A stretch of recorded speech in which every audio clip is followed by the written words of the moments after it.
Hi, I am doctor Nikita. आज हम लोग बात करेंगे common problems of pregnancy part.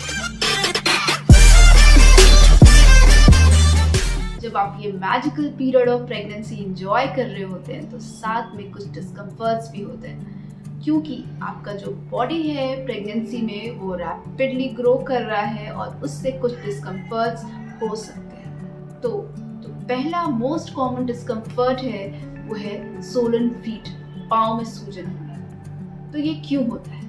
पहला रीज़न तो ये है कि आपका जो वाटर रिटेंशन है प्रेगनेंसी में वो इंक्रीज हो जाता है। जो वाटर है वो ज़्यादा ग्रेविटी की वजह से लोअर एक्सट्रीमिटीज़ में, पाँव में ज़्यादा एक्यूमुलेट होता है, वो रीज़न है।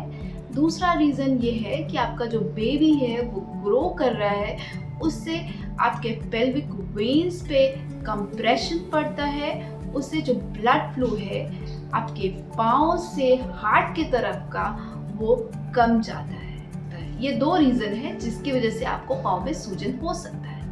तो क्या करें? पहला चीज़ तो आप ज़्यादा देर खड़े ना रहें। अगर आप खड़े हैं तो बैठ जाएं। दूसरा चीज़ आप कर सकते हैं कि आप बहुत देर तक सीधा लेटे हैं तो लेफ्ट साइड होके सोएं। उससे क्या होगा कि जो आपके पेल्विक वेन्स है उस पर कंप्रेशन थोड़ा कम पड़ेगा और ब्लड सर्कुलेशन इंक्रीज होगा। थर्ड, आप क्या कर सकते हैं कि आप स्टॉकिंग्स पहन सकते हैं। उससे क्या होगा कि ब्लड सर्कुलेशन इंक्रीज होगा। चौथा, आप क्या कर सकते हैं कि आपके पाँव को एलिवेट करके सोएं दो पिलो के नीचे।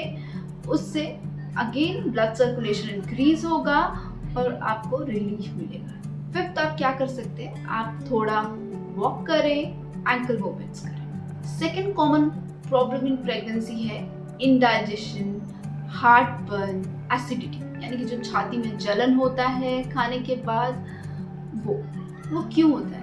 क्योंकि अगेन आपका बेबी है वो ग्रो कर रहा है, उससे स्टमक पे प्रेशर पड़ रहा है। उससे क्या होता है कि जो आपका जो गैस्ट्रिक एसिड है जो स्टमक में बन रहा है वो फूड पाइप में चला जाता है, क्योंकि जो वॉल्व्स है स्टमक और फूड पाइप के बीच का वो थोड़ा रिलैक्स हो जाता है प्रेगनेंसी की वजह से। तो वो रीज़न है। तो आप क्या करें?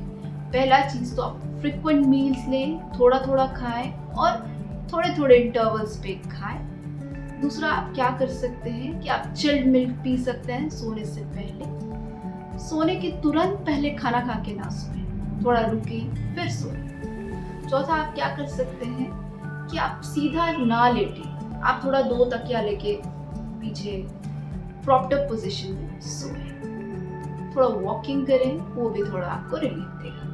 थर्ड कॉमन प्रॉब्लम प्रेगनेंसी में है वो है कि आपको फ्रीक्वेंटली यूरिनेशन होता है, बार बार यूरिनेशन के लिए जाना पड़ता है।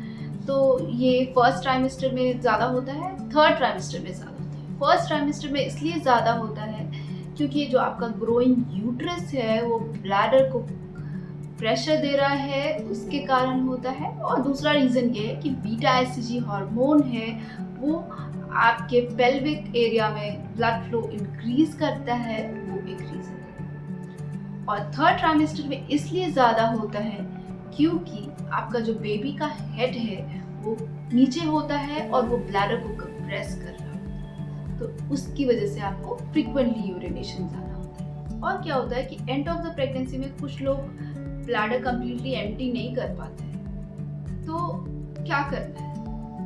तो पहला चीज़ है कि सोने से पहले ज़्यादा पानी पिए ना, थोड़ा 1-2 घंटे पहले पानी पी ले। दूसरा, आप क्या कर सकते हैं कि कैफीन ड्रिंक्स ना लें, जैसे कॉफ़ी, टी कम करें, क्योंकि उसमें डायरेटिक प्रॉपर्टीज़ होते हैं, तो वो और इंक्रीज़ करेगा आपकी फ्रीक्वेंसी को, तो उसको अवॉइड करें। जब आपको लगता है एंड ऑफ द प्रेगनेंसी में लगता है कि कंप्लीटली एम्प्टी नहीं हो रहा है यूरिन, तो क्या करें? थोड़ा फॉरवर्ड लीन करके बैठे, मतलब थोड़ा आगे झुक के बैठे यूरिनेशन के टाइम, वो थोड़ा आपको रिलीफ देगा। बस आज के वीडियो में इतना ही, मिलते हैं।